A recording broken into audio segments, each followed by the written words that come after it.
Hey everyone, and welcome to another Deck Heroes video. Today's video is the 5-star creatures review for the Mortii faction. Since my last video, a lot of players have been requested one, so I'll do the Mortii one first.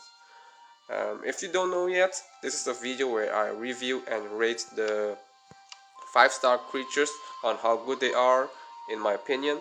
Factors such as 5-star creature melding will be excluded because the majority of us don't have the luxury, to meld the 5-star creatures yet. I mean, how many 5-star creature, 5 copies of each do you have? Like, not many, right? Or maybe even none. As always, at the end of the video, I will list all the creatures again with their according rankings that I rate them to give you guys a good final overview. So without further ado, let's go. Let me scroll down to the Mortii creatures. And again, this is based on my personal experience and opinion. So you might have different opinions, but I try to be as much objective as possible. Alright, so the first 5-star creature we have is the Gorgon. The Gorgon is, in my opinion, a top tier Mortii creature because of her disposal and delay tree. The disposal and delay tree are two really powerful abilities. It, in my opinion, easily makes up for her 6 turn cost, which is a bit longer, but she offers, she offers you really two really nice skills. And the beauty of her is the 14 cost. I mean, her cost is so low that she fits into your deck in case you're out of cost. Like nowadays, a lot of players are having cost issues because they're not high level enough. So definitely Gorgon, one of my favorite disposal card. Next up, the Talasa. Talasa is a mid-tier creature in my opinion. Just because of the recycle one, no other reasons. Most people just meld recycle one away to their 4-star creature, but that's something else. Just because of the recycle one, the Talasa is a mid-tier in my opinion. And so we have the Dalia. Dalia is definitely a top-tier creature for the Mortis. Sacrifice 6 and recycle 2, awesome abilities. Next up, the Death Knight. The Death Knight is also a top-tier Mortii creature in my opinion because of his awesome skill set, which fits him really well into most decks with the 2-turn cost and with the ambush 8, assassinate 10 and rebirth 8. It just has a really good skill set overall to make him a really good creature. He's not like super overpowered, but he's really solid. Next up we have the Pit Dragon. The Pit Dragon used to be a really shitty creature until recently with the runes buff. So the Pit Dragon, in my opinion, is definitely a mid-tier creature, solid mid-tier creature, because of the Bullseye rune. It's not so hard to get a Bullseye rune, and the Bullseye rune is pretty powerful. So definitely a solid mid-tier creature, the Pit Dragon. The Terror Dragon is, in my opinion, a low-tier creature. Even with the rune upgrade, the update, the Terror Dragon is still weak. Yeah, it's fairly weak. So low-tier creature, low-tier for me.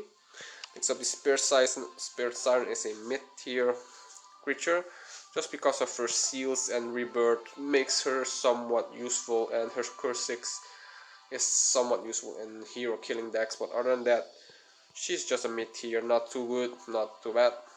Next up, the Bloodletter.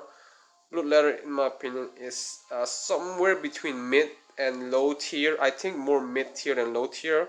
She doesn't offer much except the tit for tat skill, which looks good on paper, but if you have to resort, if you have to rely on the tit for tat ability, that means you're in deep trouble, because you're gonna rely on having a lot of creatures on your graveyard to win you the fight. That's not a good sign. If you have to rely to have a lot of creatures on your graveyard just for her to work, it's not worth it. Like, you're about to lose and then you're gonna put her. I don't think it makes much of a difference. But with the life sap rune, she's alright.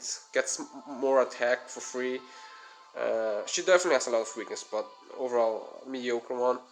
The Undying Will is, in my opinion, a low tier creature, especially after the rune update. The Undying Will is pretty weak. No good runes. The runes are not good. and the insta kill on death is pretty weak. The insta kill on the field, the S insta kill, is much better because with the S insta kill you have more control on the battlefield. Like you can deploy your insta kill creature whenever you want, and hopefully um, you you deploy it on the right timing on the right field where there's not many stone skin. But the undying will, when the undying will dies, it can select a creature that you don't want or a bad timing. Uh, Next up, the Magmus is a mid-tier one, pretty powerful with the immunity 8 and battle blow 6. So his only downside is a 6 turn cost. Other than that, it's a really solid creature throughout the game until you get the more top tier ones. And we have also the Revenant. The Revenant is, in my opinion, a mid tier creature. He's almost close to top tier, but and the reason why I didn't put him top tier is because he doesn't fit in every deck. There are some decks that he's really powerful in, and some decks which he's a bit weaker in. So definitely a above average mid tier one, the Revenant.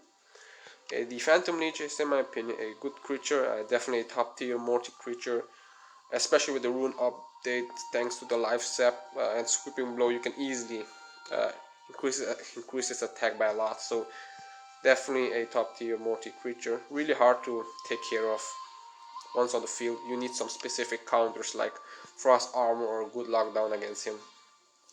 The Jorgumon Gun, which not many players have, is a mid-tier creature. Not too good, not super bad.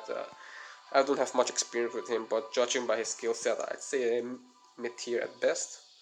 The Snow Harlot is probably the best Mortii 5-star creature. Definitely OP tier or godly tier because of her Ice Coffin. She received no damage from any physical or magic attack and also immediately retreat. So the only way to kill her is to either use the disposal, insta kill, but insta kill is like a gamble. You don't have control on which target's gonna insta kill. Then you have some abilities like Death Curse, you have Spiky Bits, but definitely once on the field you're in deep trouble. Right, next up we have the Lilith. This is the card which you get for completing dungeon 12 on hard. She's not good. She's got Discord 7, Shadow Soul, and God's Will 9. She's pretty weak, definitely. In my opinion, a low tier creature. Next up, we have the Killer Queen. The Killer Queen is a mid-tier creature, in my opinion. After the nerf, she used to be the best creature for the guild maps, but after the nerf, she's still extremely good in certain situations. She's not always good, but I still use my Killer Queen quite regularly, especially in trials and some Explorer's Gate dungeons. She has her uses, so she's like a situational card, definitely in the mid tier. And lastly, we have the Death's Angel, which has extremely high cost but looks really good on paper. It's got an insta kill, disposal, and rebirth 8, but having a rebirth 8 plus 6 turn cost is pretty bad in my opinion, so I'm gonna give this guy a mid-tier creature.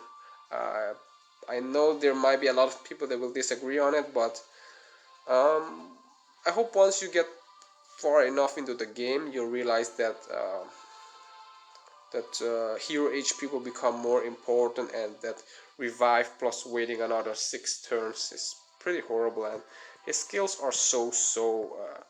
The death on insta kill is not super reliable, as I told you guys before.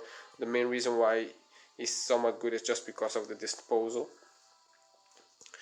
So yeah, that but still above average creature. But the downside is like nobody knows where to get him, so don't have much experience with the Death Angel.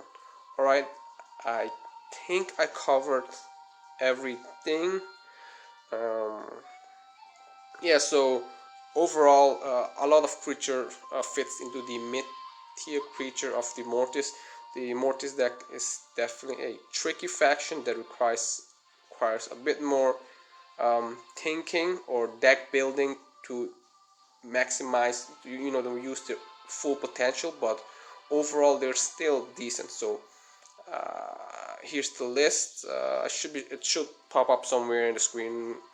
As always, on the left the top tier, on the mid tier, on the right the low tier. So hopefully you guys like this overview, and I'll be looking forward to do the same for the remaining two factions, which are Faians and Neanders. Alright, so I guess that's it. I think I covered everything. As always guys, if you enjoyed this video, please hit the like button and subscribe. It helps me a lot. And as always, thanks for watching. I'll catch you guys next time. See ya.